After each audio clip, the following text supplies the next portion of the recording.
নমস্কার বন্ধুরা, শকুন্তলার ভিলেজ ফুডে আপনাদের সবাইকে স্বাগত জানিয়ে আজ আমি আপনাদের সাথে শেয়ার করব দুর্দান্ত স্বাদের নিরামিষ একটি রেসিপি। সেটা হলো পটল ভাপা।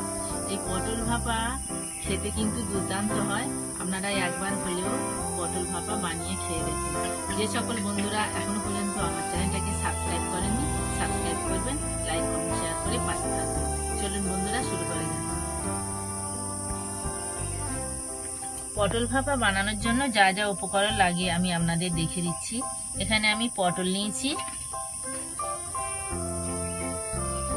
হলুদ গুঁড়ো, লঙ্কার গুঁড়ো, লবণ, চিনি, চেরা কাঁচা লঙ্কা, দুধ আমি জাল করে নিয়েছি। এই বাটির মধ্যে আছে কালো সর্ষে, সাদা সর্ষে, পোস্ত একসাথে আমি বেটে নিয়েছি, লঙ্কা বাটা, সরিষার তেল। প্রথম থেকে শেষ পর্যন্ত ভিডিওটা দেখার জন্য আপনাদের অনুরোধ রইল। এখন আমি পটলগুলো কেটে নেব।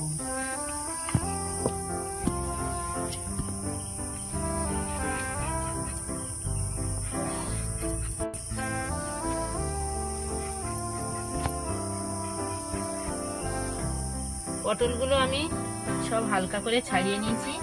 এবার এইভাবে দুচালা করে কেটে নেব।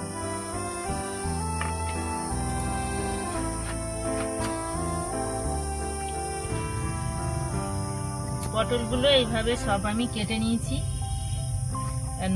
লবণ আর হলুদ মিশিয়ে দেব। অল্প করে একটু হলুদ দিলাম।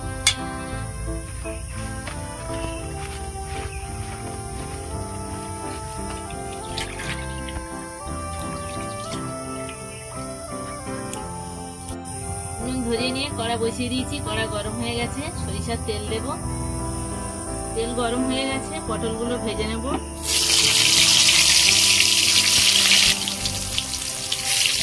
অনেকে পটল ভাপা খেতে চায় না, পটল জল জল ভাব হয় বলে। আজ কিন্তু আমি পটল ভাপাটা এমনভাবে করব কোনো জল জল হবে না, সেই জন্য আমি একটু পটলটা ভেজে নিচ্ছি।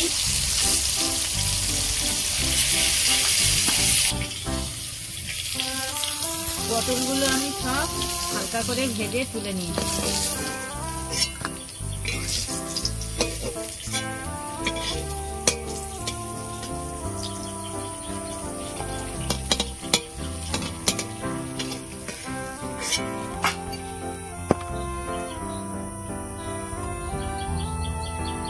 আমি এখানে একটা টিফিন বক্স নিয়েছি। এই টিফিন বক্সের মতো ভেতর আমি সবগুলো রেডি করে নেব।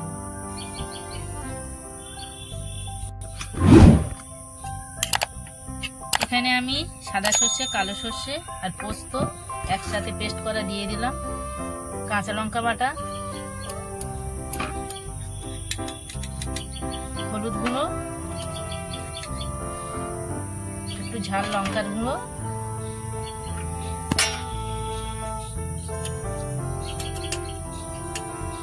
লবণ, টেস্টের জন্য চিনি দিলাম অল্প একটু।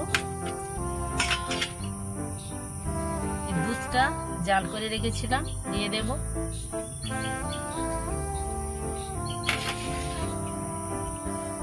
সরিষার তেল দেব।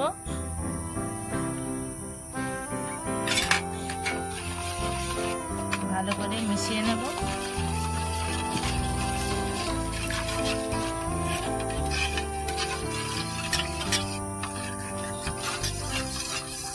নাড়াচাড়া করে ভালো করে আমি মিশিয়ে নিয়েছি।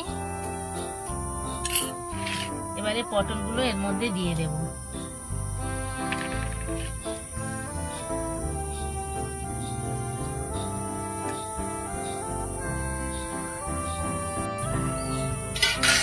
চারটে চেরা কাঁচা লঙ্কা চেলা করে নিয়েছি, দিয়ে দেব।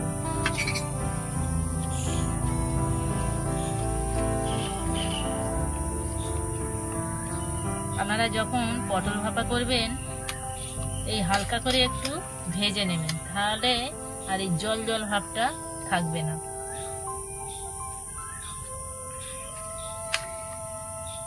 টিফিন বক্স ভালো করে আমি রেডি করে নিয়েছি। এবারে ঢাকা দিয়ে আমি ভাবে বসিয়ে দেব। টিফিন বক্সটা আমি ভালো করে রেডি করে নিয়েছি, এবার ঢাকা দেব।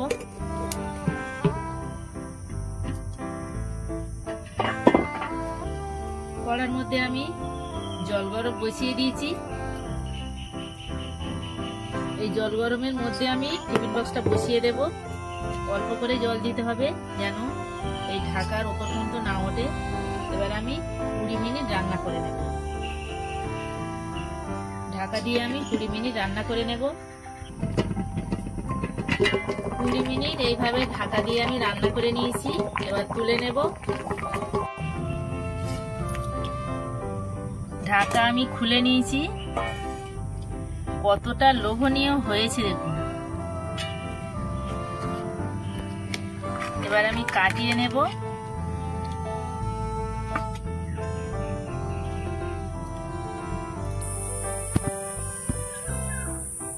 দেখুন বন্ধুরা, পটল ভাপা রেসিপি একদম রেডি। কতটা লোভনীয় হয়েছে দেখুন। এই একটা রেসিপি হলে দুপুরবেলা খাওয়া জমে যাবে। আমার এই পটল ভাপা রেসিপি আপনাদের কেমন লেগেছে কমেন্টে জানাবেন, লাইক করবেন, বন্ধুদের সাথে প্রচুর প্রচুর শেয়ার করবেন। প্রতিদিন নিত্য নতুন রেসিপি পাওয়ার জন্য আমার চ্যানেলটাকে সাবস্ক্রাইব করবেন। আপনারা ভালো থাকবেন, সুস্থ থাকবেন। দেখা হচ্ছে পরের ভিডিওতে। ধন্যবাদ। একবার হলেও আপনারা এই পটল ভাপা রেসিপি খেয়ে দেখুন, স্বাদ মুখে লেগে থাকবে।